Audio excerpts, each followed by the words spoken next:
Hi hello and welcome to IAS factor. ഞാൻ ഇന്ന് November 25th അടുത്ത ഇമ്മീഡിയറ്റ്ലി തന്നെ അടുത്ത നവംബർ 25th വാർത്തയും കൂടെ ഇടുകയാണ്.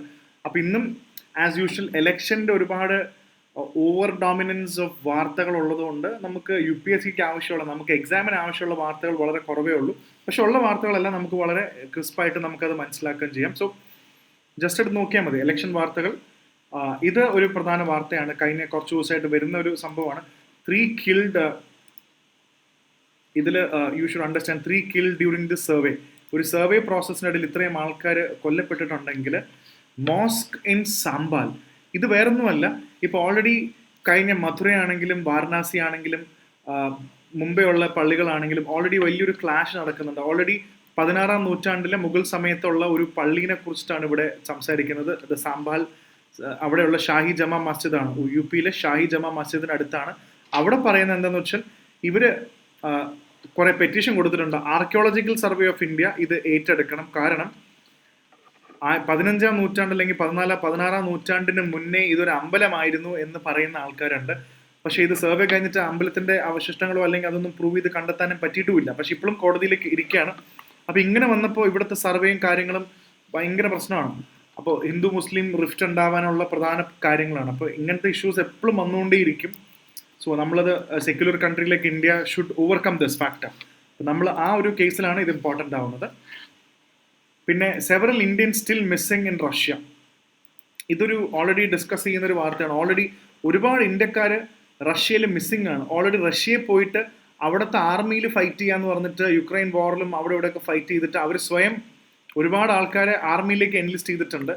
അപ്പോൾ ഇന്ത്യയിൽ നിന്ന് പോയ ഒരുപാട് ആൾക്കാർ റഷ്യയിൽ പോയി ആർമിയിൽ എൻറോൾ ചെയ്ത് യുക്രൈൻ്റെ വാർ കഴിഞ്ഞ് കുറേ ആൾക്കാരെ ഒന്നും കാണാൻ തന്നെ ഇല്ല.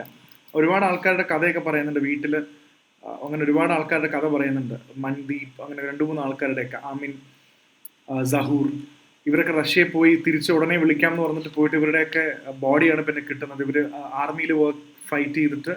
അപ്പോൾ ഇങ്ങനത്തെ കുറേ ഇഷ്യൂ റഷ്യൻ പ്രൈം മിനിസ്റ്ററിനെ അറിയിച്ചിട്ടുണ്ട്, റഷ്യൻ പ്രീമിയറിനെ അറിയിച്ചിട്ടുണ്ട് ഇത്തരത്തിലുള്ള കാര്യം. പിന്നെ ഓപ്പോസിഷൻ പാർട്ടി ഡെഫിനറ്റ്ലി ഇത്രയും വലിയൊരു സംഭവം നടക്കുന്നതുകൊണ്ട് തന്നെ മണിപ്പൂരിൻ്റെ ഇഷ്യൂവിലും അദാനിനെ കുറിച്ചിട്ടും പാർലമെന്റിൽ ചർച്ച വേണം എന്ന് പറയുന്നുണ്ട് ഡെഫിനറ്റ്ലി. അപ്പോൾ ഇതാണ് ഇന്നത്തെ പ്രധാന മെയിൻ ആയിട്ടുള്ള ഹെഡ്ലൈനുകളും. ബാക്കി സ്റ്റേറ്റ് ന്യൂസും കാര്യങ്ങളും കഴിഞ്ഞാൽ ഇത് ഒരു കൗതുകരമായിട്ടുള്ള കാര്യമാണോ? നമ്മുടെ മലയാളി ആയിട്ടുള്ള ഓഫീസറാണ്, പണ്ടത്തെ ഫോമർ IAS ഓഫീസർ. നിങ്ങൾക്ക് അറിയുമെന്ന് എനിക്കറിയില്ല. He is the governor, West Bengal ഗവർണറാണ്. His name is CV Ananda Bose. ഇദ്ദേഹം ഞാൻ മനസ്സിലാക്കുന്ന ഒരു 1970s ബാച്ചിൽ എങ്ങാണ്ടുള്ള ഒരു IAS ഓഫീസറാണ്. നമ്മുടെ കേരളത്തിൽ നിന്നുള്ളത് തന്നെയാണ്. കേരളത്തിൽ നിന്ന് ഇദ്ദേഹം ഗവർണറായിട്ട് കൽക്കട്ട, വെസ്റ്റ് ബംഗാളിൽ ഇരിക്കുമ്പോൾ പ്രശ്നം പറ്റുന്ന വെച്ചാൽ ഇദ്ദേഹത്തിന്റെ തന്നെ ഒരു പ്രതിമ അൺവെയിൽ ചെയ്തു എന്നാണ് പറയുന്നത്. അപ്പോൾ അതൊരു കുറ്റമായിട്ട് പറയുന്നത്. പക്ഷെ മറ്റേ രാജ്ഭവന്റെ ഒഫീഷ്യൽ റിപ്പോർട്ട്സ് പറയുന്ന അല്ല, ഇദ്ദേഹത്തിന് ഇങ്ങനെ ഒരു പ്രതിമ ഗിഫ്റ്റ് കിട്ടിയതുകൊണ്ട് ആ ഗിഫ്റ്റ് പുള്ളി കാണാൻ വന്നു എന്നാണ്. പക്ഷെ പലരും പറയുന്നത് ഇറ്റ്സ് ഹൈറ്റ്സ് ഓഫ് മെഗലോമാനിയ. ഇതിനകത്ത് പറയുന്നുണ്ട് it's an act of megalomania, disgrace and quite unfortunate. Megalomania എന്ന് പറഞ്ഞാൽ ഭയങ്കരമായിട്ടുള്ളൊരു, മലയാളത്തിൽ എന്താ പറയുക അറിയില്ല. ഇറ്റ്സ് ഹൈറ്റ്സ് ഓഫ് സ്വയം എന്താ പറയുക, പൊക്കുക അല്ലെങ്കിൽ സ്വന്തമായിട്ട് സന്തോഷിക്കുക. ഒരുതരം മെഗലോമാനിയ, ഞാൻ ഭയങ്കര സംഭവമാണെന്നുള്ള രീതിയിൽ പ്രസന്റ് ചെയ്യുക. അപ്പോൾ ഇത് വളരെ അൺഫോർച്ചുനേറ്റ് ആയി പോയെന്ന് പറയുന്നുണ്ട്. പക്ഷെ പുള്ളി പറയുന്നത് ഗിഫ്റ്റ് കിട്ടിയതാണ്, ഞാൻ എൻ്റെ സ്വയം പ്രതിമയൊന്നും ഉണ്ടാക്കി അനാശ്വാദം ചെയ്തൊന്നും അല്ല എന്നാണ് പറയുന്നത്. It's not something that I have done it publicly to unveil my own statue, no. അപ്പോൾ ഇതും ഒരു വാർത്തയാണ്. അപ്പോൾ ജസ്റ്റ് ഒരു കൗതുകത്തിന് വേണ്ടി ഓർത്ത് വെക്കുക എന്നുള്ളതാണ്. ഇപ്പോൾ ബാക്കി കംപ്ലീറ്റ് പരസ്യങ്ങളാണ്. പരസ്യം മാറ്റി വെച്ച് കഴിഞ്ഞാൽ നമുക്ക് ആവശ്യമുള്ള ഇലക്ഷൻ്റെ വാർത്തകൾ മാത്രം നോക്കിപ്പോൾ. ഝാൻസിയുടെ ഹോസ്പിറ്റലിൽ പിന്നെയും ഒരുപാട് കുട്ടികൾക്ക് തീ പിടിച്ചു. നിയോനേറ്റൽ യൂണിറ്റിൽ തീ പിടിച്ചു, നിങ്ങൾക്കറിയാം. അതിൽ കുറേ കുട്ടികൾ മരിച്ചു. അപ്പോൾ ഇനിയും കുറച്ച് കുട്ടികളുടെ അവസ്ഥ, 2 കുട്ടികളോട് മരിച്ചിട്ടുണ്ട്. പിന്നെ ഇലക്ഷൻ്റെ വാർത്ത, election autopsy report reveal Manipur victims were shot multiple times. ഇത് ഓട്ടോപ്സി റിപ്പോർട്ട് നമുക്ക് കഴിഞ്ഞ കുറച്ച് ദിവസമായിട്ട് നമുക്കറിയാം. മണിപ്പൂരിൽ കഴിഞ്ഞ കുറച്ച് ദിവസമായിട്ട് കുക്കി, അപ്പോൾ ഈ പറഞ്ഞ മെയ്റ്റി ട്രൈബ്സും തമ്മിലുള്ള അങ്ങോട്ടും ഇങ്ങോട്ടും ഫൈറ്റിൽ CRPFും എല്ലാവരും തമ്മിൽ വലിയൊരു അറ്റാക്ക് നടന്നിരുന്നു. ആൻഡ് ഇവർ കുറേ ആൾക്കാർ ഇവിടുത്തെ ട്രൈബൽസ് ആയിട്ടുള്ള, ഇവിടെ ഒരു വാർ സോൺ പോലെ പോയി. ഇപ്പോൾ CRPF ഓൾറെഡി CAPFന്റെ സ്റ്റാൻഡ് ബൈ ഫോഴ്സിനെ ഏകദേശം 9,000 ആൾക്കാരെ മണിപ്പൂരിൽ ഏത് ഇഷ്യൂനും സോൾവ് ചെയ്യാൻ വേണ്ടി ആൾക്കാരെ പോസ്റ്റ് ചെയ്തിട്ടുണ്ട്. അപ്പോൾ ഇവർ കുറേ സിവിലിയൻസിനെയും സാധാരണക്കാരെ ആൾക്കാരെയും ഈ പറയുന്ന പ്രൊട്ടസ്റ്റേഴ്സ്, ഈ ട്രൈബൽ ആൾക്കാർ പിടിച്ചുകൊണ്ട് പോയി, തട്ടിക്കൊണ്ട് പോയിട്ട് 2-3 ദിവസം കഴിഞ്ഞ് ഇവര് ബറാക്ക് നദികളിൽ കൊണ്ട് ഉപേക്ഷിച്ചു. ഇവരുടെയൊക്കെ ബോഡി ശവമൊക്കെ ഇങ്ങനെ പുഴയിലും ഇതൊക്കെ അടിഞ്ഞു വരും. അപ്പൊ അങ്ങനെ ഇവിടെ കൊണ്ടിട്ടതിൽ ഓട്ടോപ്സി റിപ്പോർട്ട് വന്നപ്പോൾ കാണിക്കുന്നുണ്ട് എല്ലാവരെയും മൾട്ടിപ്പിൾ ടൈംസ്, കുട്ടികൾ ഉൾപ്പെടെ 8 മാസമുള്ള ഒരു കൊച്ചു ഉണ്ടായിരുന്നു, എല്ലാവരെയും മൾട്ടിപ്പിൾ ടൈംസ് കൊന്നിട്ട് വെടിവെച്ചിട്ട് തന്നെയാണ് അവർ ഇത്രയും ഇവിടെ കൊണ്ടിടുന്നതെന്നാണ് പറയുന്നത്. So that's a very sad thing and നമ്മുടെ ഇവിടുത്തെ ഇന്റേണൽ ഇഷ്യൂവിന്റെ വലിയൊരു ചലഞ്ചാണ്. പിന്നെ പറയുന്നുണ്ട് മണിപ്പൂരിലെ Naga village and Manipur seeks action against encroacher poppy planters. അവിടെ ഓൾറെഡി മണിപ്പൂരിൽ തന്നെ ഓൾറെഡി ഡ്രഗ് ഇല്ല, കഞ്ചാവോ അല്ലെങ്കിൽ പോപ്പി കൾട്ടിവേഷൻ ഡ്രഗ് എന്നും അവിടെ already war on drugs, government war on drugs പ്രഖ്യാപിച്ചിട്ടുണ്ട്. ഇല്ല എന്നാണ് പറയുന്നത്, ഡ്രഗ് ഇല്ല എന്നുള്ള രീതിയിൽ തന്നെയാണ് വരുന്നത്. അപ്പോൾ അവിടെ കുറേ ട്രൈബൽ ആൾക്കാർ, മണിപ്പൂരിലെ കൂക്കി ഡോമിനേറ്റഡ് കങ്പോക്പി ഡിസ്ട്രിക്ട് എന്ന് പറയുന്നൊരു സ്ഥലത്ത് ഇവിടെ ഓപ്പിയം അല്ലെങ്കിൽ പോപ്പി കൾട്ടിവേറ്റിംഗ് ചെയ്യാൻ പുറത്തുനിന്ന് കുറേ ആൾക്കാർ വന്ന് ചെയ്യുന്നുണ്ട്. അത് നിർത്തിച്ചിട്ടുമുണ്ട്, കാരണം ഗവൺമെന്റിന്റെ ഓൾറെഡി ഉള്ള തീരുമാനമാണ്. There is a war on drugs going on with the government also. So ആ ഒരു കോണ്ടെക്സ്റ്റിൽ അത് ഇമ്പോർട്ടൻ്റ് ആണ്. പിന്നെ ജമ്മു ആൻഡ് കാശ്മീരിൽ ഇതൊരു ചെറിയ വാർത്തയാണ്. ജമ്മു ആൻഡ് കാശ്മീരിൽ ഇവിടുത്തെ പ്രധാനപ്പെട്ട കാര്യം പറയുന്നുണ്ട്. ജമ്മു ആൻഡ് കാശ്മീരിൽ പലപ്പോഴും ബൈക്ക് ഓടിക്കുന്ന ടീൻസ് എന്ന് പറയുന്നത്, ഈ ബൈക്കും ഇത് ഓടിക്കുന്ന കൂടുതലും പിള്ളേരാണ്, എല്ലാം കൊച്ചു കുട്ടികളാണ്. ഇവർക്ക് ആർക്കും ലൈസൻസ് ഇല്ല, 18 വയസ്സ് പോലും ആയിട്ടില്ല. പക്ഷെ എന്നാലും ഇവരില്ല, വണ്ടി എടുത്ത് ഓടിക്കുന്നുണ്ട്. കാരണം അവിടെ കാശ്മീർ ആയതുകൊണ്ട് പ്രത്യേകിച്ച് ആരും ചോദിക്കുന്നൊന്നുമില്ല. അപ്പൊ ഈ 2 ചെറിയ കുട്ടികൾ ബൈക്ക് ഓടിച്ച് അതിന്റെ കാര്യം പറയുന്നുണ്ട്. പലരും സ്കൂളിൽ പോകാൻ അവർക്ക് വേറെ വഴിയില്ല. അതേപോലെ കോച്ചിങ് ക്ലാസ്സിനും അല്ലെങ്കിൽ എൻട്രൻസോ അല്ലെങ്കിൽ അങ്ങനത്തെ എക്സാംസിന് പഠിക്കാൻ വേണ്ടി പോകുന്നപ്പോൾ വേറെ വഴിയില്ല. അപ്പൊ ഇങ്ങനെയൊക്കെ പോകുമ്പോൾ അവിടെ കുറെ കുട്ടികൾ മരിച്ചു. അപ്പോൾ ജമ്മു ആൻഡ് കാശ്മീർ ഭയങ്കര വലിയൊരു സ്പോട്ട് ലൈറ്റിലാണ് ഇപ്പോൾ. കുട്ടികൾക്ക് ഒരു കാരണവശാലും അണ്ടർ ഏജ് ആയിട്ടുള്ള കുട്ടികൾക്ക് വണ്ടി കൊടുക്കാൻ പാടില്ല. അവിടുത്തെ മജിസ്ട്രേറ്റ് സ്റ്റാൻഡിംഗ് ഓർഡർ ഇറക്കിയിട്ടുണ്ട്. പെട്രോൾ പമ്പ്സിൽ മൈനർ ആണെന്ന് സംശയം ഉണ്ടെങ്കിൽ ആർക്ക് വേണമെങ്കിലും അവരെ തടയാം. പ്ലസ് പെട്രോൾ പമ്പിലൊന്നും ഇവർക്ക് പെട്രോൾ കൊടുക്കരുത്. അങ്ങനെ ഒരു അവയർനെസ് എന്ന രീതിയിലാണ് ജമ്മു ആൻഡ് കാശ്മീരിൽ ഈ വാർത്ത വന്നുകൊണ്ടിരിക്കുന്നത്. So you can actually have an idea. കണ്ടോ, ഇതിനകത്ത് വേറെ പടം കൂടെ ഉണ്ട്. ആൾക്കാരെയൊക്കെ അവിടുത്തെ സാധാരണ ആൾക്കാർ തന്നെ ചെക്ക് ചെയ്യുന്നുണ്ട്.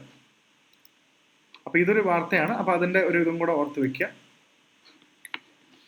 പിന്നെ പൊളിറ്റിക്കൽ വാർത്തകൾ എല്ലാം മാറ്റി വെച്ച് കഴിഞ്ഞാൽ ഇത് കംപ്ലീറ്റ്ലി പരസ്യവും ബാക്കി കാര്യങ്ങളൊക്കെ പരസ്യമൊക്കെ കഴിഞ്ഞ് നമുക്ക് ഏകദേശം ഇത് തന്നെയാണ്, പൊളിറ്റിക്കൽ വാർത്തകൾ തന്നെയാണ്. പിന്നെ അടുത്ത പ്രധാനപ്പെട്ട എഡിറ്റോറിയൽസ് നോക്കുകയാണെങ്കിൽ ഈ 2 എഡിറ്റോറിയലും രണ്ടും പൊളിറ്റിക്കൽ കാര്യങ്ങൾ തന്നെയാണ്, ഇലക്ഷന്റെ കാര്യങ്ങൾ തന്നെയാണ്. പിന്നെ ഇവിടെ വരുന്ന ഒരു പെരുമാൾ മുരുകൻ, ഒരു ഫേമസ് റൈറ്ററും കൂടാണ് പെരുമാൾ മുരുകൻ. അദ്ദേഹത്തിന്റെ ഒരു ആർട്ടിക്കിളൂടെ പറയുന്നത് വേറൊന്നുമല്ല, TN കൃഷ്ണ ഫേമസ് സിംഗറിന് അവാർഡ് കിട്ടിയല്ലോ.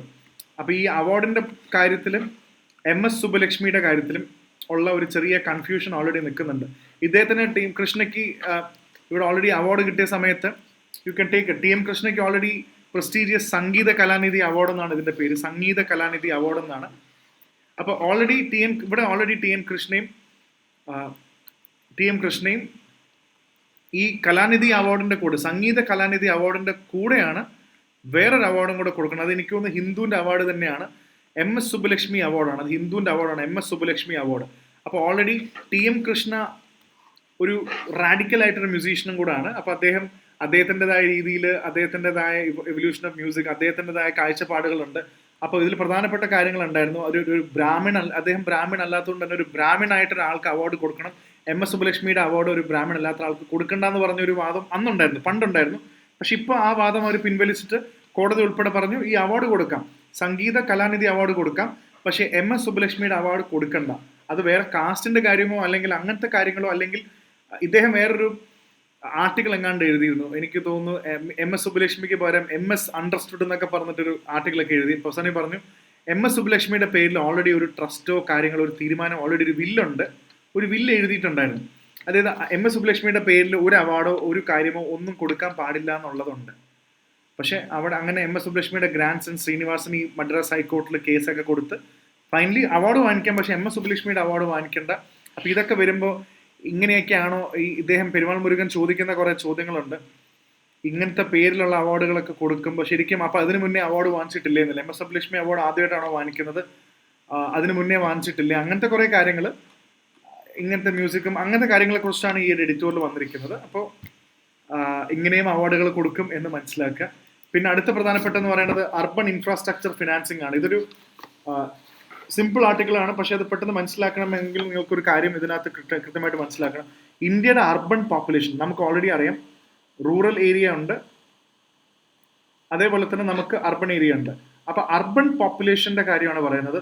ഇത് ആക്ച്വലി ഡബിൾ ആവുന്നതാണ് പറയുന്നത്. 400 മില്യൺ ആൾക്കാർ നിന്നും ഇത് പതുക്കെ 800 മില്യൺ അർബൻ പോപ്പുലേഷനിലേക്ക് നമ്മൾ എത്തും ബൈ 2036 തൊട്ട് മതി. അധികം കൂടുതൽ നമ്മൾ പോകുന്നു വേണ്ട.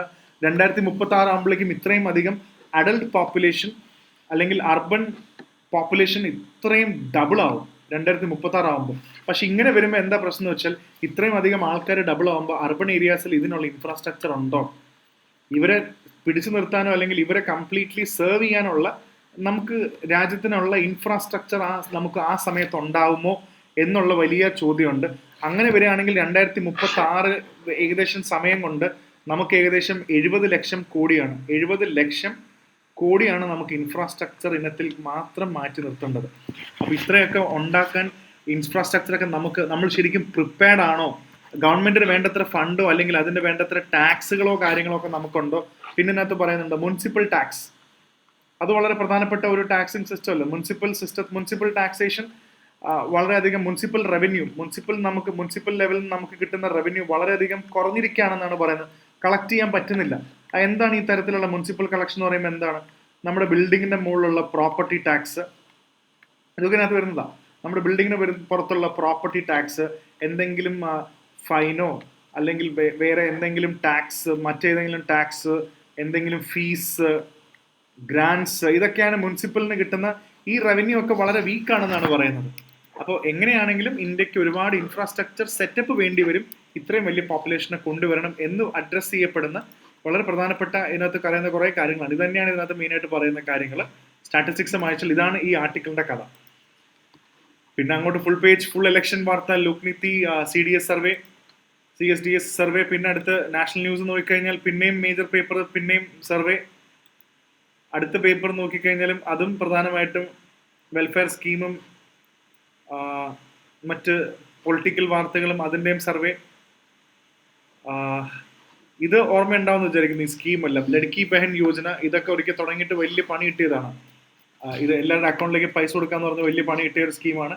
പിന്നെ അടുത്തത് നാഷണൽ ന്യൂസിലേക്ക് വന്നു കഴിഞ്ഞാൽ കേരളത്തിന്റെ ഇലക്ഷനെ കുറിച്ചിട്ടും ലഡ്കി, പിന്നെയും പൊളിറ്റിക്കൽ വാർത്ത, മെറ്റിക്കുലസ് പ്ലാനിങ്, പൊളിറ്റിക്കൽ വാർത്ത. ഇതെല്ലാം പൊളിറ്റിക്കലാണ്. ഇത് കംപ്ലീറ്റ്ലി പൊളിറ്റിക്കലാണ്. അതിനകത്തൊന്നും എനിക്ക് പറയാനില്ല. കാരണം പൊളിറ്റിക്കൽ ജയിച്ച കഥകളാണ് പറയുന്നത്. അതിനകത്ത് നമുക്ക് എന്തെങ്കിലും സിലബസിന് എന്തെങ്കിലും ഉണ്ടെങ്കിൽ ഡെഫിനറ്റ് ആയിട്ട് ഞാനത് എടുത്തേനെ. പിന്നെ അടുത്ത പ്രധാനപ്പെട്ടത് fresh plea for Supreme Court for probe into US indictment of Adani. India അദാനിയെക്കുറിച്ച്, അമേരിക്ക അദാനിയെക്കുറിച്ച് ചർച്ച ചെയ്യുന്നു. അപ്പം നമ്മൾ എന്തായാലും അദാനിയെക്കുറിച്ച് ചർച്ച ചെയ്യണ്ടേ എന്നുള്ളതും കൂടെയാണ് ചോദിക്കുന്നത്. പിന്നെ ഇത് വളരെ ഒരു ഹാർട്ടനിങ് ആയിട്ടുള്ള ഒരു വാർത്ത. It's very quite heartening to note. Attorney general R. Venkataramani. അപ്പൊ ഇതിന് അടുത്ത ഇമ്പോർട്ടൻ്റ് അറിയണം, ആരാണ് അറ്റോർണി ജനറൽ, എന്ത് പ്രൊവിഷനാണ് അറ്റോർണി ജനറൽ ഇന്ത്യൻ പോളിറ്റിയിലുള്ളത്, പോയി പഠിക്കണം. അതേപോലെ തന്നെ സോളിസിറ്റർ ജനറൽ ആരാണ്, എന്താണ് അറ്റോർണി ജനറലും സോളിസിറ്റർ ജനറലും തമ്മിലുള്ള വ്യത്യാസം എന്നുള്ളതും, ഇതെല്ലാം ഈ കറന്റ് അഫയേഴ്സിന് അല്ല, ഇന്ത്യൻ പൊളിറ്റിക്ക് വേണ്ടി ലക്ഷ്മികാന്ത് അല്ലെങ്കിൽ അങ്ങനെ പോയി പഠിച്ചു. Please go back and study this important thing. ഇതിൽ ആർക്കാണ് പാർലമെന്റിന്റെ പ്രൊസീഡിങ്സ് പങ്കെടുക്കാനുള്ള അധികാരമുള്ളത് എന്ന വോട്ടില്ല. ഇതൊക്കെ സിവിൽ സർവീസിന് ചോദിച്ച ചോദ്യങ്ങളാണ്. അപ്പോൾ പുതിയ ഒരു ഗ്ലോബൽ എൻവയോൺമെന്റ് ബാർ വേണമെന്നാണ് പറയുന്നത്. ഈ ബാർ നിങ്ങൾ ഉദ്ദേശിക്കുന്ന ബാർ അല്ല, ഇത് കോടതിയാണ്, നിയമത്തിന്റെ ഉദ്ദേശമാണ്. കാരണം നമ്മൾ ഓരോന്ന് പറയുന്ന പോലെ ഒരു പ്രൊപ്പോസ്ഡ് ഗ്ലോബൽ എൻവയോൺമെന്റ് ബാർ വേണം. എൻവയോൺമെന്റൽ ലോസിന് ഇത് വേറൊന്നുമല്ല, എക്സ്ക്ലൂസീവ്ലി ഫോർ എൻവയോൺമെന്റൽ ലോസിന് വേണ്ടി മാത്രമുള്ള വളരെ പ്രധാനപ്പെട്ട ഒരു ബാർ വരുമ്പോൾ എന്താണെന്ന് വെച്ചാൽ, ഇതിനകത്ത് ഓൾ ഇന്ത്യ ലോയേഴ്സ് ഫോറം എല്ലാവരും ഉണ്ട്. ഗ്ലോബൽ എൻവയോൺമെന്റ് ലോസിനെ കുറിച്ചിട്ടൊക്കെ ചർച്ച വരുമ്പോൾ ഒരു ഗ്ലോബൽ ലെവലിൽ, കാരണം facilitate cross border legal collaboration ആണ്. ഈ എൻവയോൺമെന്റ് ലോ എന്ന് പറയുമ്പോൾ ഡെഫിനറ്റ്ലി ക്രോസ് ബോർഡർ ആണല്ലോ. ലോകം മൊത്തം ഇതിന്റെ ഭാഗമാണ് ക്ലൈമറ്റ് ചേഞ്ച് എന്നൊക്കെ പറയുമ്പോൾ. അപ്പൊ അങ്ങനത്തെ ക്രോസ് ബോർഡർ ലെവലിൽ ഒരു എൻവയോൺമെന്റൽ ലോ, എൻവയോൺമെന്റൽ പോളിസിയെ കുറിച്ച് മാത്രം ചർച്ച ചെയ്യാനും ഇതിന്റെ നിയമങ്ങൾ ഡിസ്കസ് ചെയ്യാനുള്ള ഒരു ഗ്ലോബൽ എൻവയോൺമെന്റ് ബാർ വേണം എന്നാണ് വക്കീലന്മാരുടെയും ഇവരുടെ ഒരു ലോയേഴ്സ് ഫോറം എല്ലാം പറയുന്നത്. നല്ല കാര്യമായിരിക്കാം. ഡെഫിനറ്റ്ലി അങ്ങനത്തെ ഒരു സെപ്പറേറ്റ് ഇത് വരുമ്പോൾ കുറച്ചുകൂടെ എൻവയോൺമെന്റ് ഫോക്കസ്ഡ് ആയിരിക്കും. പിന്നെ പ്രധാനപ്പെട്ട കാര്യം എന്ന് പറയുന്നത്, ഇത് ഇനിയും ക്ലൈമറ്റ് വാർത്തയാണ്. അപ്പൊ ഇനിയും ക്ലൈമറ്റ് വാർത്ത ഞാൻ പറയുന്നതിനെക്കാട്ടും climate DL a mere illusion. ഇതിന്റെ കണക്കുകളുണ്ട്, വളരെ പ്രധാനപ്പെട്ട കുറച്ച് കണക്കുകളുണ്ട്. ഈ കണക്ക് ഞാൻ നിങ്ങളെ പറഞ്ഞ് കാണിക്കാം. കാരണം ഓൾറെഡി NCQG ഉണ്ടെന്ന് നിങ്ങൾക്കറിയാം, ന്യൂ കളക്റ്റീവ് ക്വാണ്ടിഫൈഡ് ഗോൾ ഉണ്ടെന്ന് അറിയാം. ഡെവലപ്പിംഗ് കൺട്രീസിന് ഫണ്ട് കൊടുക്കണം എന്നൊക്കെ അറിയാം. ഇതിൽ കുറച്ച് കണക്കുകളുണ്ട്. ആ കണക്കുകൾ നിങ്ങളൊന്ന് മനസ്സിലാക്കി കഴിഞ്ഞാൽ നിങ്ങൾ ഇനി വരാൻ പോകുന്ന ടോപ്പിക്കുകൾ ഈ ഇഷ്യൂ നമുക്ക് നന്നായി മനസ്സിലാക്കാം. അതിൽ പ്രധാനപ്പെട്ട കാര്യം നമുക്ക് മനസ്സിലാക്കേണ്ടതാണ് ഈ NCQG ന്യൂ കളക്റ്റീവ് ക്വാണ്ടിഫൈഡ് ഗോളിലേക്ക് ഡെവലപ്ഡ്, പ്രധാന ചർച്ച എന്താണ്? ഡെവലപ്ഡ് കൺട്രീസിലേക്ക് ഫണ്ട് കൊടുക്കുമോ, എത്ര രൂപ കൊടുക്കും? ഡെവലപ്പിംഗ് കൺട്രീസ് ചോദിക്കുന്നുണ്ട്, ഞങ്ങളുടെ ക്ലൈമറ്റ് ചേഞ്ച് മാറ്റാൻ നിങ്ങൾ പൈസ തരണം. അപ്പൊ ആ പൈസയുടെ കണക്ക് എന്താണെന്ന് മാത്രം നിങ്ങളൊന്ന് കാൽക്കുലേറ്റ് ചെയ്താൽ നമുക്കൊരു ക്ലാരിറ്റി നമുക്ക് ഇവിടെ കിട്ടും. സോ അതിൽ നമുക്ക് പ്രധാനമായിട്ട് നോക്കേണ്ടത് ഡെവലപ്പിംഗ് കൺട്രീസിന്റെ ഡിമാൻഡ് എന്താന്ന് വെച്ചാൽ $1.3 ട്രില്യൺ ആണ് ഞങ്ങൾക്ക് തരേണ്ടത്. അത് എപ്പോൾ തരണം? എത്രയും പെട്ടെന്ന് തന്നാൽ അത്രയും നല്ലത്. ഞങ്ങൾക്ക് ഒരുപാട് കാര്യങ്ങൾ ചെയ്യാനുണ്ട്. ഇത് ഇൻവെസ്റ്റ്മെന്റ് ആയിട്ട് തരരുത്.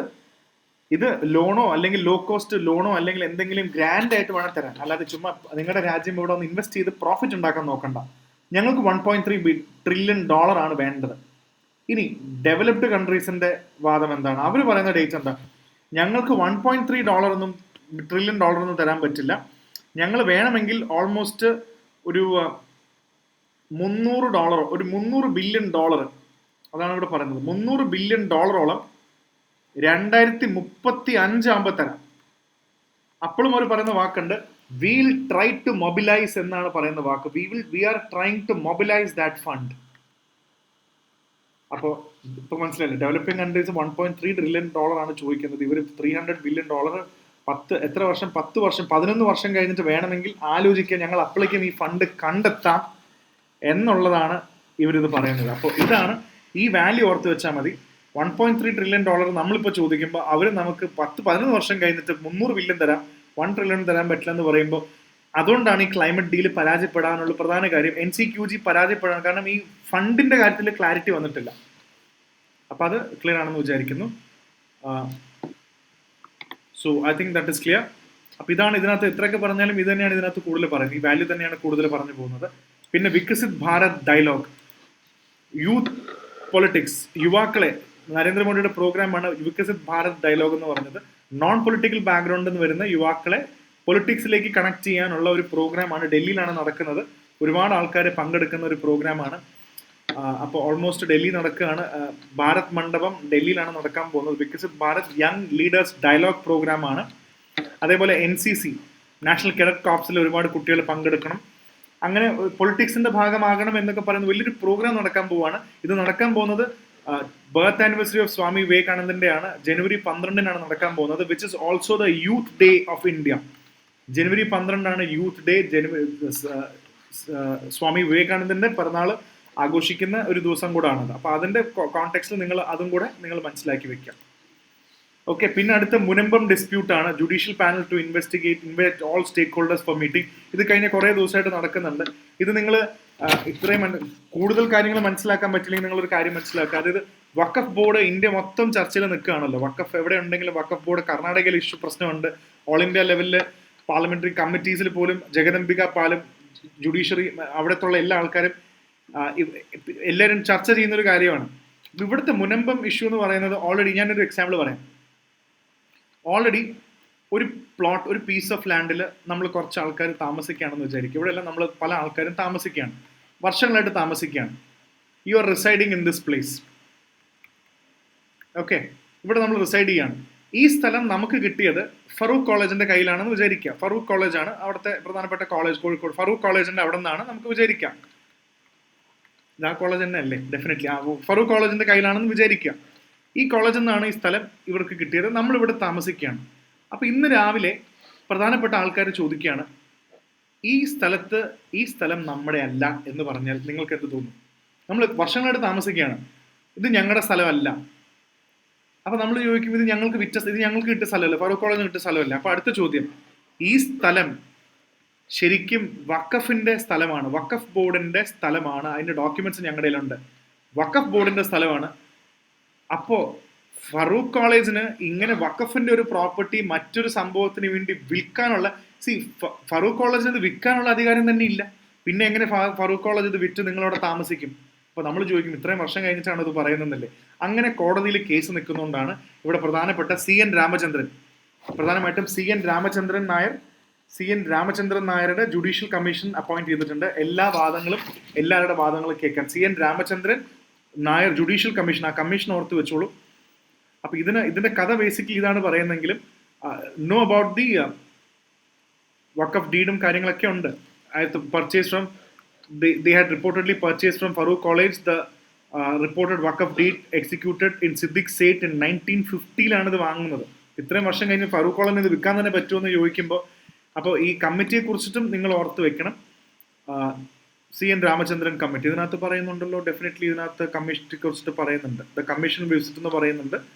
So yes, Ramachandran committee, CN Ramachandran Nair കമ്മിറ്റിയാണ്. അപ്പോൾ ഈ കമ്മിറ്റിയും കൂടെ ഓർത്ത് വെച്ചാൽ അത്രയും നല്ല കാര്യം.